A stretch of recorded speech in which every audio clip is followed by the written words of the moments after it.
लोग हमें ऐसे मिलते हैं जो तर्क करते हैं इस बात पर कि भाई नहीं, ये वृंदावन नहीं हो सकता, वृंदावन तो वो है, वृंदावन तो यूपी में है, ये वृंदावन नहीं है। कि साहब ये आदि वृंदावन, हाँ आदि वृंदावन होगा, ठीक है, मान लें आदि वृंदावन, लेकिन आदि वृंदावन इसकी महिमा क्या है? आज मैं दरअसल आपको ये बताने के लिए आया हूँ कि ये आदि वृंदावन नहीं है। आज मैं आपको ये बताने के लिए आया हूँ कि ये आदि वृंदावन नहीं है, बल्कि ये वही प्राचीन वृंदावन है जिसमें मेरे प्रभु श्री कृष्ण ने लीलाएं करी हैं, जिसमें मेरे प्रभु खेले हैं, ये वही वृंदावन है। मैं इसका प्रमाण दूंगा आज आपको। मैं क्यों मैंने पहले कही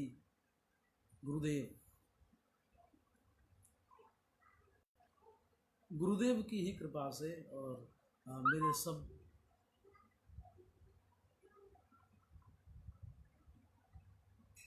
पूजनियों की कृपा से, आशीर्वाद से आप सब लोग मुझे सुनते हैं। मैं श्रीमद् भागवत कथा का वाचन करता हूँ, इस रूप में भी आप सब मुझे जानते हैं। और ऐसे कई श्लोक भागवत में जो हमारे कामा को ये शुद्ध करते हैं कि ये प्राचीन वृंदावन है, ये वही वृंदावन है, ये शुद्ध करते हैं भागवत में ऐसे श्लोक हैं। आज मैं आपके सामने उन श्लोकों को रखूंगा। यद्यपि वो श्लोक कई बार दृष्टिगोचर हुए, लेकिन कभी उनके इस अर्थ पर विचार नहीं कर पाए जो अर्थ मुझे गुरुदेव की कृपा से इस पुस्तक में लिखे उनके लेख से गया। उन श्लोकों का जो अर्थ मैंने गुरुदेव की कृपा से पाया, वो अर्थ कभी दृष्टिगोचर ही नहीं हुआ, कभी विचार ही नहीं किया उस अर्थ पर। इसलिए आज मैं आपको कुछ बातों से जोड़ना चाहता हूँ, आपके सामने कुछ तथ्य रखना चाहता हूँ। धैर्यपूर्वक और नम्रतापूर्वक मुझे सुनने का प्रयास करिएगा। सबसे पहली बात तो ये कि मैं जैसा कि हमेशा कहता हूँ, आप सब लोगों ने कई बार बहुतों से सुना होगा कि ये कामवन केवल इसी युग का नहीं है, ये कामवन चतुर्युगी वन है। कृते ब्रह्मपुरम प्रोक्तम त्रेतायां पुर्यनंतकम द्वापरे काम्यकवनम कलौ कामवन स्मृतम। सतयुग में इसका नाम ब्रह्मपुर था, त्रेता में इसका नाम अनंतपुर हुआ, द्वापर में काम्यक वन और कलयुग में इसको कामवन के नाम से जाना जाता है। इतना हम सब जानते हैं, ये आप सबको पता है। मैं कई बार अपने वक्तव्य में इस बात को पहले भी कह चुका हूँ और आप सब लोग यथावत रूप से जानते भी हैं। अब मैं आपको आदि वाराह पुराण है जिसमें कामवन के विषय में ये कहा गया है कि शृणुयात प्रातरुत्थाय काम्यकस्य कथामृतम सर्व पापम विनिर्मुक्तो विष्णु सायुज्य माप्नुयात्। आदि वाराह पुराणांतर्गत ब्रजोल्लास में कामवन महात्म्य के नाम से 45वें अध्याय में ये एक श्लोक है जिसमें ये कहा गया है कि शृणुयात प्रातरुत्थाय, यानी प्रातःकाल उठते ही सुनना चाहिए काम्यकस्य कथामृतम, काम्यवन की कथा अमृत को, सर्व पापम विनिर्मुक्तो विष्णु सायुज्य माप्नुयात्।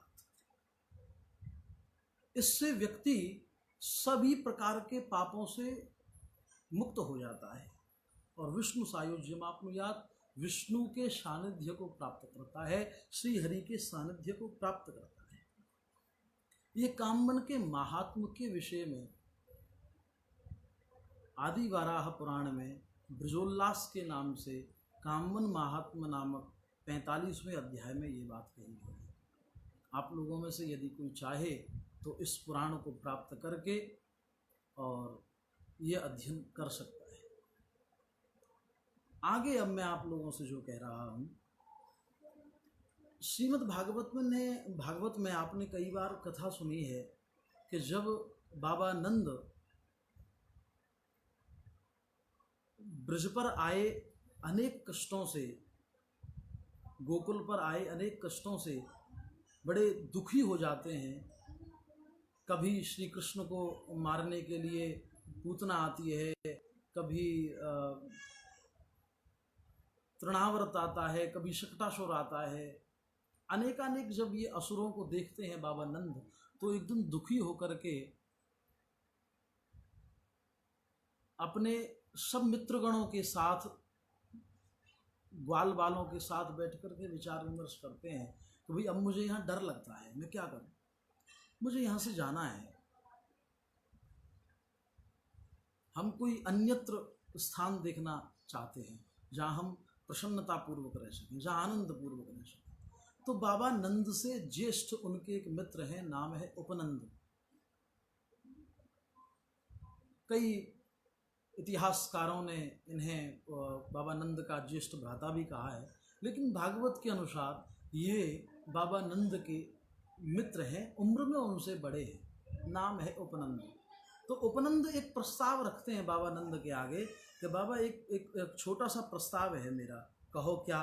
तो वनम वृंदावनम नाम पशव्यम नवकाननम गोप गोपी गवाम सेव्यम पुण्याद्री तृणवीरुधम।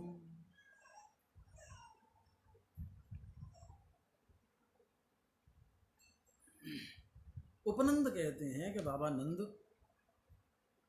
मेरी दृष्टि में एक स्थान है, बड़ा सुंदर है, बड़ा रमणीक है,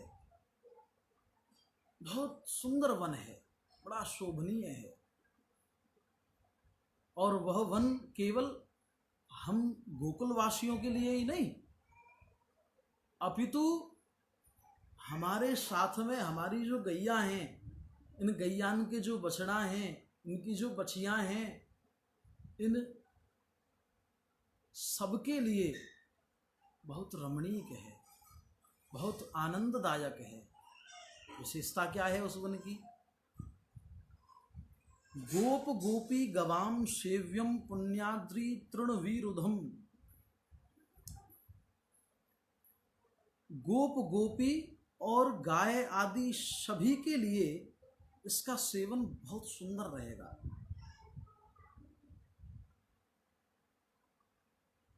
बहुत अच्छे अच्छे वन हैं वहां पर, और वो पर्वतों से घिरा हुआ है। उसकी सुरक्षा की जिम्मेदारी, उसकी सुरक्षा पर यदि बात करी जाए तो उस वन की सुरक्षा करने के लिए बड़े बड़े पर्वत वहां खड़े हैं। कभी इसके इस अर्थ पर ध्यान नहीं गया, हमेशा अर्थ करते थे, भागवत में करते हैं और कहते हैं कि भाई उपनंद जी ने नंद बाबा से ये कहा कि वृंदावन चलें, और वो बड़ा सुंदर वन है, वहाँ पर पर्वत श्रृंखलाएँ हैं, वहाँ पर बड़े सुंदर सुंदर वनस्पति है, कहते थे, हमेशा कहते हैं। आज जब गुरुदेव का ये लेख मैंने पढ़ा तो इस श्लोक के इस अर्थ पर मेरा ध्यान गया जो गुरुदेव ने इसमें लिखित किया है, इसमें लिखा है कि यदि वर्तमान वृंदावन को हम वो वृंदावन माने जो श्री कृष्ण के समय था, तो वर्तमान वृंदावन में बाकी तो सब कुछ है, बड़ा रमणीक है, वन भी वहाँ पर है, गोचारण के लिए भूमि भी वहाँ पर है, बाकी तो सब कुछ बहुत अच्छा है।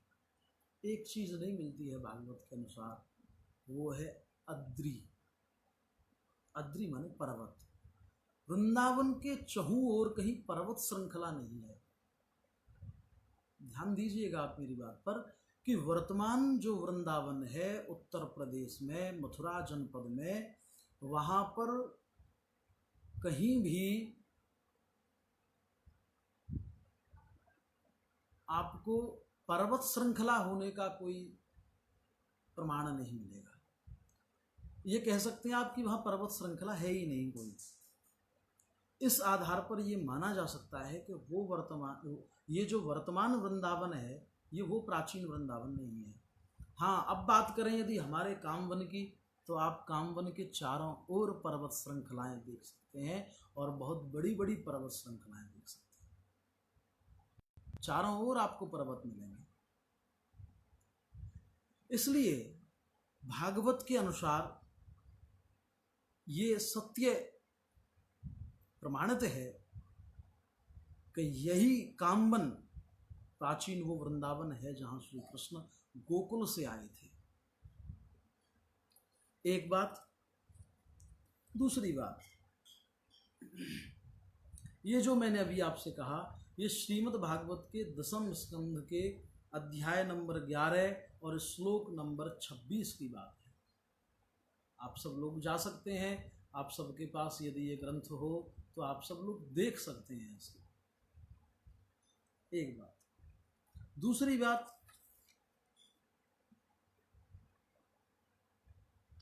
उस समय की जब कंस ने अक्रूर जी को भेजा वृंदावन कि तुम जाओ और कृष्ण बलराम को लेकर के आओ। अक्रूर जी आए वृंदावन, बाबा नंद से मिले। बाबा नंद से मिलकर के सब वृत्तांत कहा कि कंस ने बुलावा भेजा है, मैं कृष्ण बलराम को लेने के लिए आया हूं, आप इन्हें प्रातःकाल मेरे साथ भेजें। और अक्रूर जी प्रातःकाल होने पर कृष्ण बलराम दोनों को रथ में लेकर के बैठे। जा रहे थे तो सब ग्वाल बालों ने, सब गोपियों ने बड़ा रोदन किया कि नहीं प्रभु आप हमें छोड़कर मत जाइए।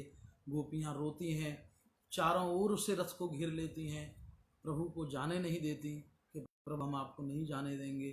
श्री कृष्ण अक्रूर जी को इशारा करके कहते हैं कि मैं इन्हें एक तरफ करता हूँ, आप तुरंत रथ को दौड़ा दीजिएगा। श्री कृष्ण सब गोपियों को इशारा करके एक और बुलाते हैं, कहते हैं सुनो मेरी बात, मैं परसों ही आ जाऊँगा, आज जाऊँगा, कल मेला देखूँगा और परसों ही आप सबके पास में आ जाऊँगा। ऐसा कहते हैं। इतने में ही जैसे अक्रूर जी ने पाया कि अब रथ के सामने कोई नहीं है, तुरंत रथ को दौड़ा दिया। गोपियां तब तक रथ की ओर देखती हैं, रथ की उस गंतव्य दिशा में तब तक देखती हैं जब तक कि उस दिशा में रथ के पहियों से धूल उड़ती रहती है। ये सब कथा हमने सुनी है, श्रीमद् भागवत इसका प्रमाण है। अब मैं आपको भागवत का एक और श्लोक आप सबके सामने रखूं। वृंदावनम गोवर्धनम यमुना पुलिनानि च वीक्षासीद उत्तमा प्रीति राम माधवयोर्नृप। जिस समय कृष्ण बलराम को अक्रूर जी लेकर के जा रहे हैं तो वृंदावन से और मथुरा पर्यंत जो रास्ता है, जो पथ है, उस पथ में इन दर्शनों का उल्लेख है। कौन कौन से दर्शन? वृंदावनम गोवर्धनम यमुना पुलिनानि च।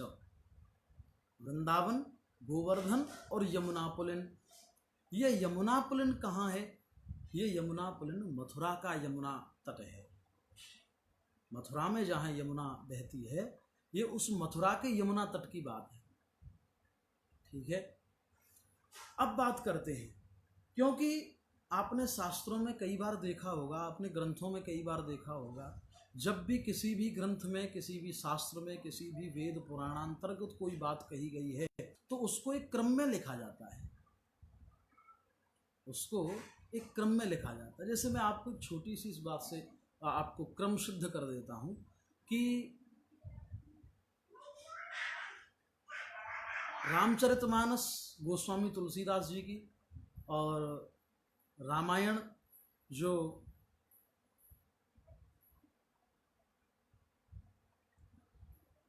वाल्मीकि जी ने जिसकी रचना करी है, उन दोनों में ही एक प्रमाण मिलता है श्री राम, भरत, लक्ष्मण और शत्रुघ्न के जन्म का।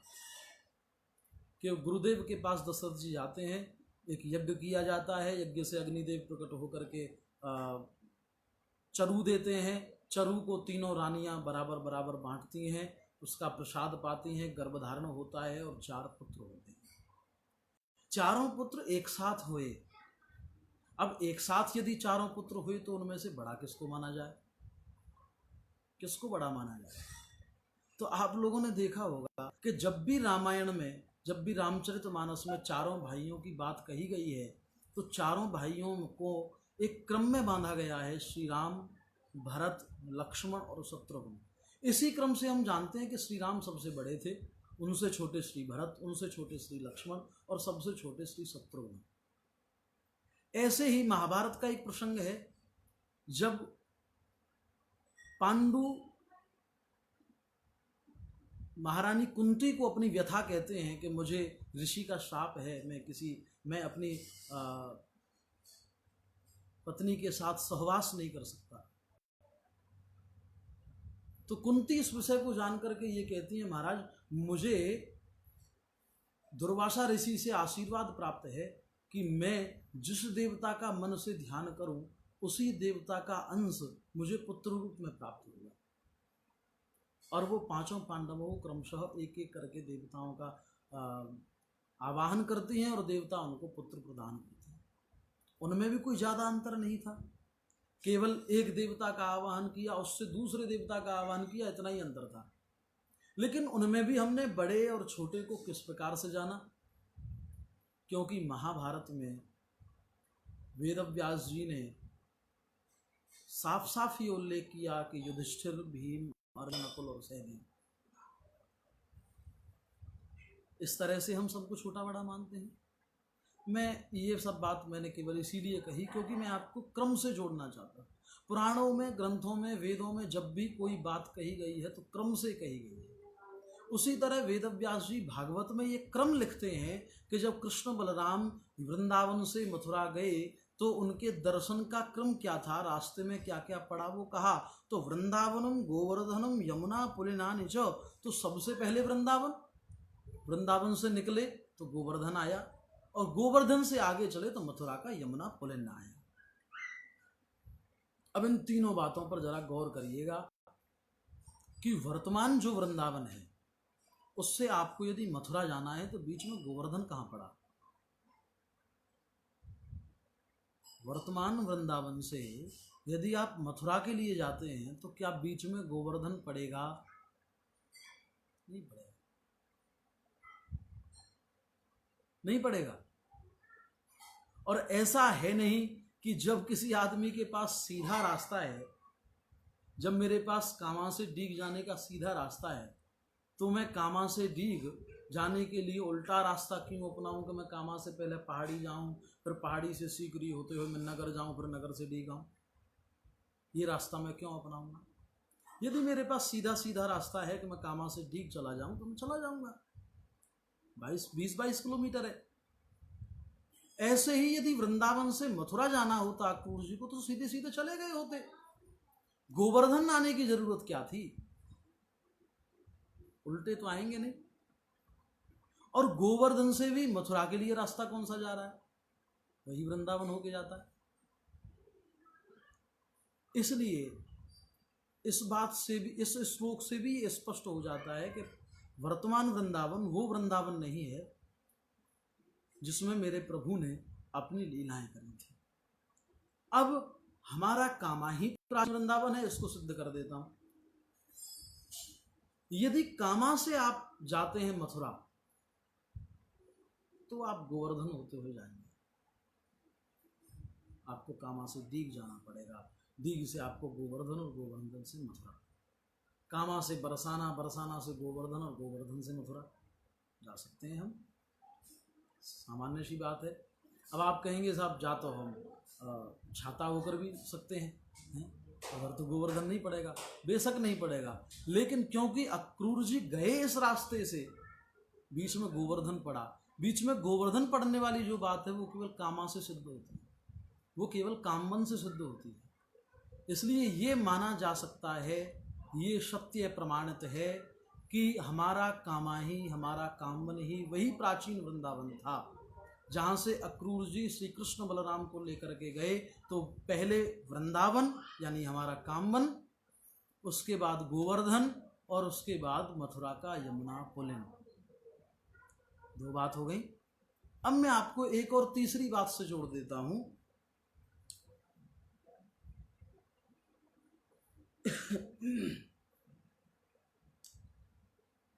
पंचयोजन मेवास्ति वनम में देह रूपकम वृंदावनमभीष्टत्वात् तस्यान्नेवास भूरितः।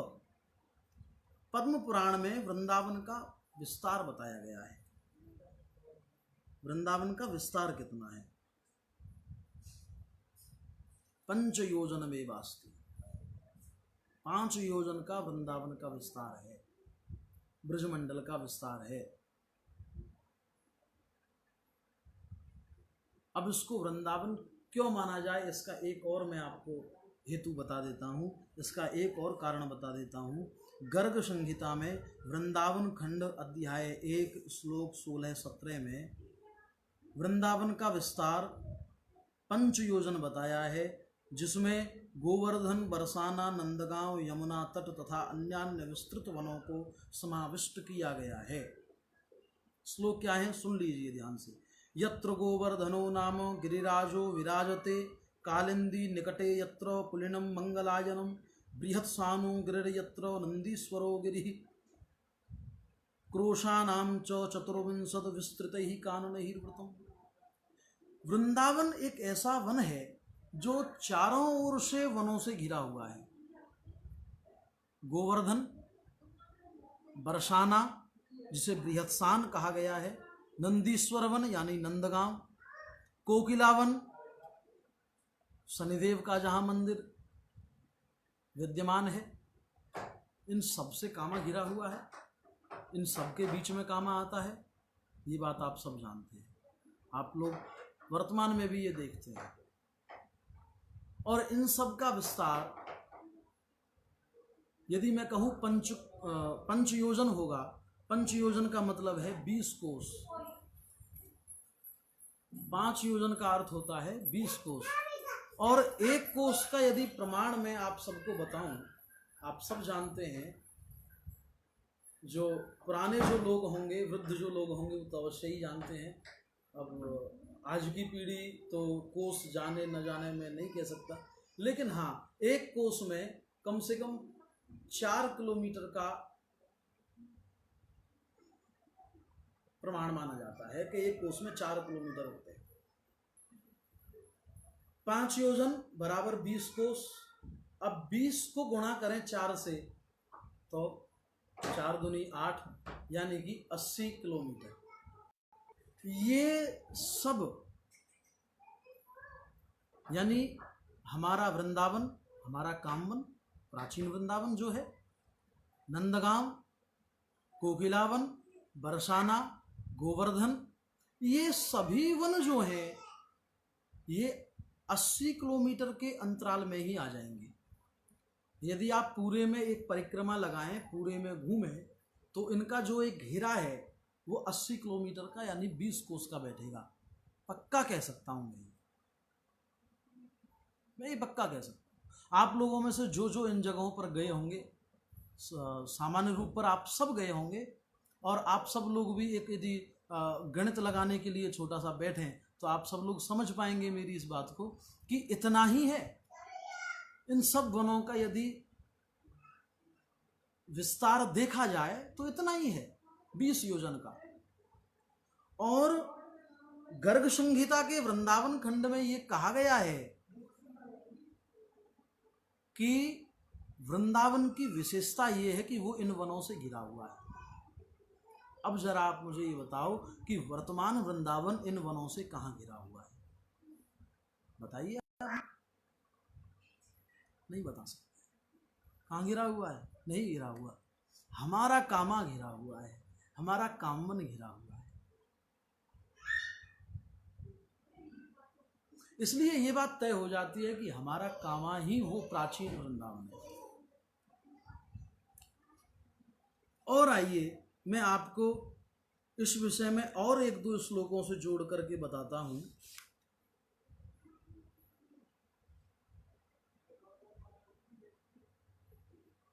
जिस समय अक्रूर जी श्री कृष्ण बलराम को लेकर के जा रहे हैं वृंदावन से मथुरा कंस के पास, उस समय भागवत में भी ये प्रमाण मिलता है कि वो रथेन वायु वेगेन ऐसे घोड़ों के रथ पर बैठ करके गए थे जो वायु के वेग से जा रहे थे, फिर भी उनको पूरा दिन लगा पहुंचने में। प्रातः काल की वेला में चले और अपराह्न होने के बाद वहां पहुंचे। क्यों इतना समय क्यों लगा? यदि वर्तमान वृंदावन से पैदल पैदल भी मथुरा जाया जाए तो ज्यादा से ज्यादा आप 4 घंटे में पहुंच जाओगे, 5 घंटे में पहुंच जाओगे, इतना ही समय लगेगा। अधिकतम बता रहा हूं ये सब। तो अक्रूर जी को इतना समय क्यों लगा वृंदावन से मथुरा पहुंचने में? इसलिए लगा क्योंकि वो उस वृंदावन से मथुरा नहीं गए थे, इस वृंदावन से मथुरा गए थे। समझ में आ रही है आप सबके बात? मैं आपको समझा पा रहा हूं?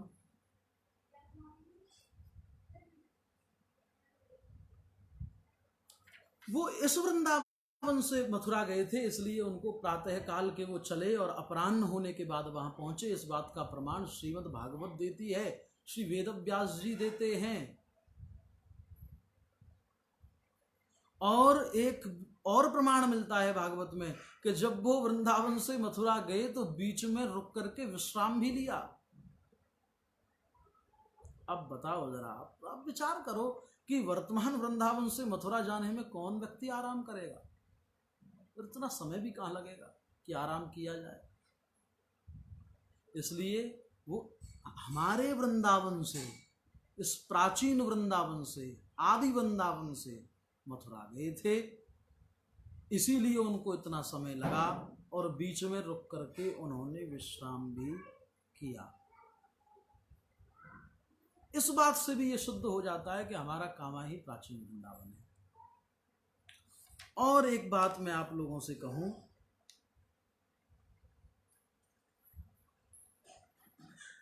गीता प्रेस गोरखपुर से प्रकाशित संक्षिप्त नारद पुराण पृष्ठ संख्या 610 पर वृंदावन का क्षेत्र निम्न प्रकार बताया गया है। मैं बीच में एक बार फिर कह दूं, मुझे बड़ा आश्चर्य हुआ जब मैंने ये पुस्तक पढ़ी, तो आश्चर्य अपने आप पर ही हुआ। आश्चर्य मैं कहूँ कि पुस्तक पर हुआ ये तो नहीं, ऐसा मैं कह ही नहीं सकता। मुझे अपने आप पर आश्चर्य हुआ कि इतनी बार ये सब श्लोक मेरे दृष्टिगोचर हुए, लेकिन कभी उनके इस अर्थ पर ध्यान ही नहीं गया, कभी इस अर्थ को पहचान ही नहीं सका। इसीलिए मुझे लगता है कई बार, और मैं हमेशा कहता हूँ कि गुरुदेव से बढ़कर कुछ नहीं, कुछ नहीं। यदि आपको मनुष्य होने का अधिकार किसी ने दिया है तो वो गुरुदेव है। यदि आपको भगवत भक्त होने का अधिकार किसी ने दिया है तो वो गुरुदेव हैं। और यदि हमें जीवन में कुछ करना भी चाहिए तो केवल गुरुदेव की सेवा करनी चाहिए। मैं पूरे विश्वास के साथ कह सकता हूँ, आप भगवान का भजन करें न करें मुझे नहीं पता, भगवान का भजन करने से आपको भगवान प्राप्त होगा कि नहीं होगा मैं नहीं जानता, लेकिन ये अवश्य कह सकता हूँ कि यदि आप गुरु के सानिध्य में कुछ समय बैठ भी गए तो आपको भगवत प्राप्ति का अनुभव अवश्य हो जाएगा। मैं तो अनुभव करता हूँ, मैं स्वयं अनुभव करता हूँ। जब भी रोज़ तो कई बार जाना नहीं हो पाता है, लेकिन जब भी कभी जाता हूँ और गुरुदेव के पास जाकर के जब बैठता हूँ तो सच में ऐसा लगता है कि बहुत अद्भुत आनंद की प्राप्ति हो रही है। अद्भुत आनंद आता है केवल बैठने में, कुछ पूछने सुनने सुनाने में नहीं, केवल बैठने मात्र से ही। और यदि गुरुदेव की वाणी से कुछ अमृत यदि प्राप्त होने लगे तो फिर तो कहने ही क्या। केवल बैठने में भी बहुत बड़ा सुख है। इसीलिए गुरुदेव की महिमा गोविंद से भी बड़ी है। मैंने पहले भी कहा कि गोविंद भी यदि इस पृथ्वी पर अवतार धारण करके आया है तो अपने से ही बांटे हुए ज्ञान को प्रायोगिक करने के लिए भी उसे गुरुदेव की आवश्यकता पड़ी। कभी सांदीपन गुरु के रूप में पड़ी, कभी वशिष्ठ जी के रूप में पड़ी, लेकिन गुरुदेव की आवश्यकता हमेशा पड़ी उस गोविंद को भी। इसलिए गुरुदेव की महिमा बहुत बड़ी है। और सच में गुरुदेव का जो अनुभव है, गुरुदेव का जो अध्ययन है, संभवतः हम वहां तक कभी पहुंच नहीं सकते।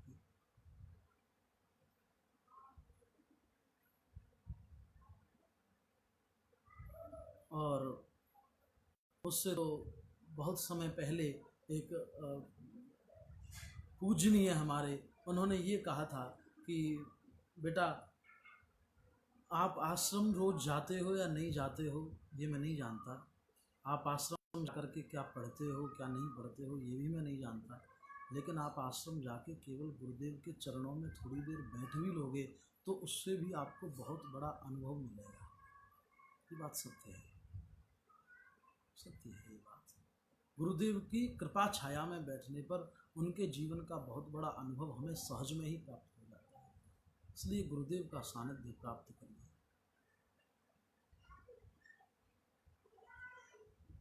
आइए मैं आपको एक और श्लोक से जोड़ता हूं।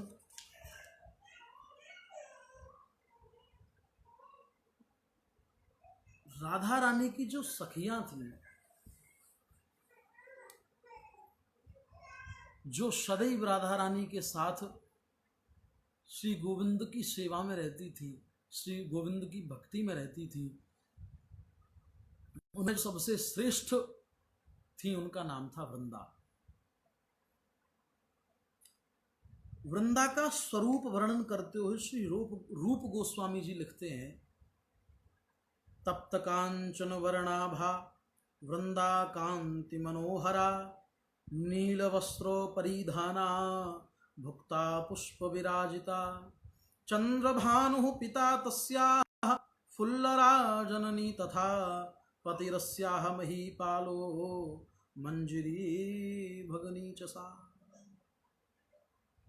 तप्त कांचन वर्णाभा वृंदा कांति मनोहरा, वृंदा की जो कांति है वो स्वर्ण में है, स्वर्ण के समान आकर्षित है, स्वर्ण के समान मनोहर कांति है। नील वस्त्र परिधाना, नील वस्त्र परिधाना धारण करने वाली, भुक्ता पुष्प विराजिता, अनेक पुष्पों के मध्य विराजित। रूप गोस्वामी जी ये लिखते हैं। अब सामान्य रूप से हम ये कहा करते हैं, कई बार कहा करते थे कि भाई वर्तमान जो वृंदावन है उसमें वृंदा बहुत थी, वृंदा का नाम वृंदा को तुलसी भी कहते हैं, तो वहाँ तुलसी बहुत थी इसलिए उसका नाम वृंदावन रख दिया गया। ये भ्रांति भी आज मेरी दूर हो गई कि इस वजह से उसका नाम वृंदावन नहीं रखा होगा। क्यों नहीं रखा होगा? क्योंकि वृंदा जो राधा रानी की सखियों में सबसे प्रधान थी,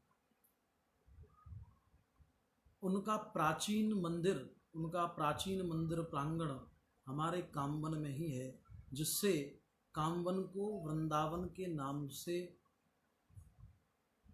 जाना जाता है, जिससे कामवन वृंदावन के नाम से सुख्यात है। क्योंकि वृंदा देवी का जो मंदिर है प्राचीन, वो केवल हमारे कामवन में है। अब वर्तमान वृंदावन में जरा आप कोई वृंदा देवी का मंदिर बताओ, कहीं हो तो? कहीं नहीं है, कहीं भी नहीं है। प्राचीन वृंदा देवी का मंदिर हमारे कामवन में ही है। गोविंद प्रभु का भी यहाँ मंदिर था। गोविंद देव जी ऐसा बताते हैं कि जब मुगलों का आक्रमण हुआ तो गोविंद देव जी को जयपुर पहुंचा दिया गया था, ऐसा जनश्रुति से सुनने में आता है, और पुराणांतर्गत भी होगा, लेखांतर्गत भी है कि गोविंद देव जी को जयपुर पहुंचा दिया गया था।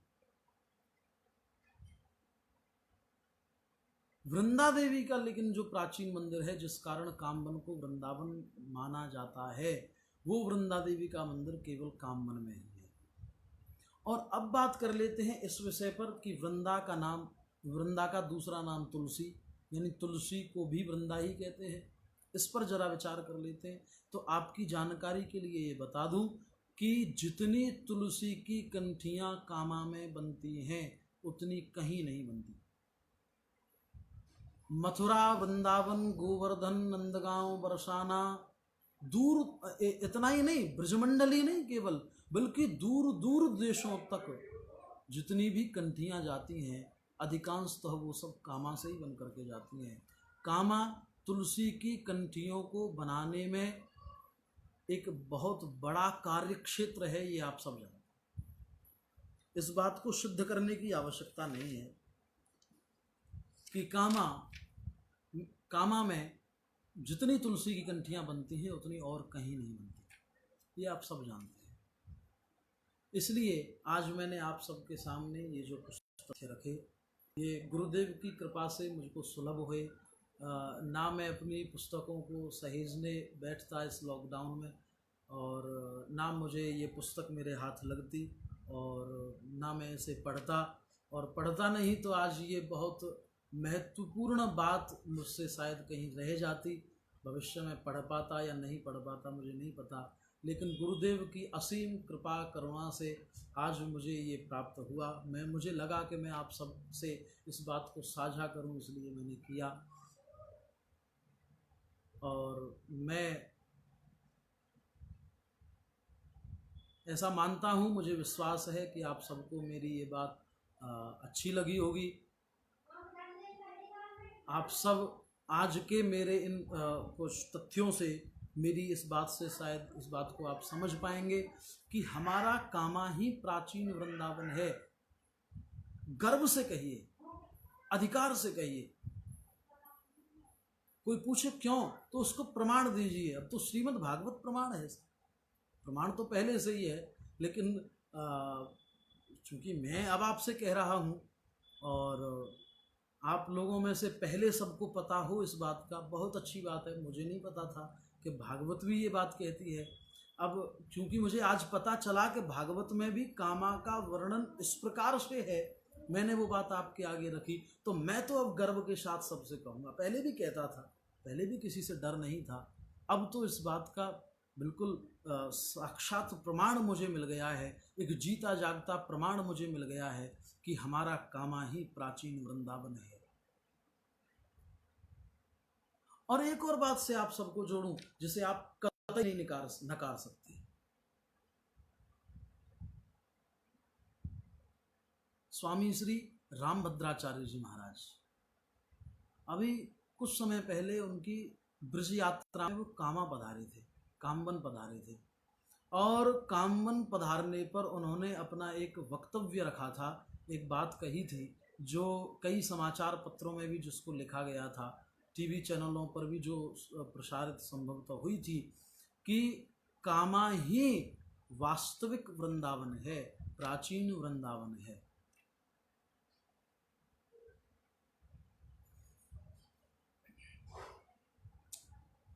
इसलिए गर्व से कहिए कि हम वृंदावन वासी हैं।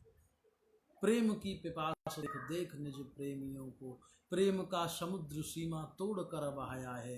भावुक रसीले जन निराश न होंगे अब, कामना की पूर्ति हेतु कल्प तरु लगाया है।